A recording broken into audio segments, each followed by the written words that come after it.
और माता सीता जो आत्म स्वाभिमान के लिए सभी स्त्रियों के लिए प्रेरणा स्रोत है, देवी तुल्य पूजी जाती है। भगवान श्री कृष्ण का धर्म और अधर्म का ज्ञान भी महोदय हमारी भारतीय संस्कृति का एक महत्वपूर्ण अंग है। गौतम बुद्ध का धैर्य और नानक जी का परम त्याग, जी हाँ महोदय, यही है हमारी भारतीय संस्कृति का सुंदर सा भाग, यही है हमारी भारतीय संस्कृति का सुंदर सा भाग। हमारी भारतीय संस्कृति की बहुत ही मुख्य विशेषताएं हैं, उनमें से कुछ मैं आप सभी के साथ साझा करूंगी। विविधता में एकता, जहाँ एक तरफ मंदिरों में बजने वाली घंटियां हमारे कानों में मीठा रस बोलने का कार्य करती है, वहीं दूसरी तरफ मस्जिदों में होने से अजान से सदाएं बुलंद होती है। एक तरफ जहाँ गुरुद्वारा में गुरुवाणी हमारे अंधा मन को परमात्मा से मिलाने का कार्य करती है, वहीं चर्च हमें ईसा मसीह का असली मतलब सिखाती है।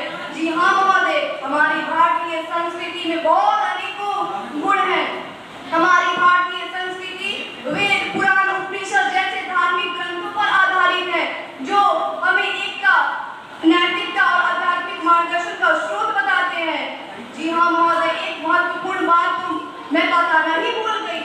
हमारी भारतीय संस्कृति में कर्म और पुनर्जन्म का सिद्धांत भी बताया गया है। कहा जाता है कि व्यक्ति के कर्म ही उसके अगले जन्म में प्रभावित करते हैं। और सबसे महत्वपूर्ण बात कि हमारे भारतीय संस्कृति में मोक्ष को जीवन का अंतिम लक्ष्य माना गया है।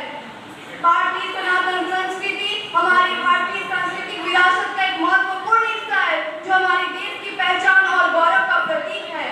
वर्तमान में महोदय, हमारे देश के यशस्वी प्रधानमंत्री श्री नरेंद्र मोदी जी दुनिया के किसी भी देश में जाकर के संबोधन करते हैं तो वो लेडीज एंड जेंटलमैन नहीं बल्कि भाइयों और बहनों कहकर संबोधन करते हैं, क्योंकि ये स्वामी विवेकानंद जी ने शिकागो में लेडीज एंड जेंटलमैन नहीं बल्कि ब्रदर्स एंड सिस्टर्स, भाइयों और बहनों कहकर संबोधन किया था।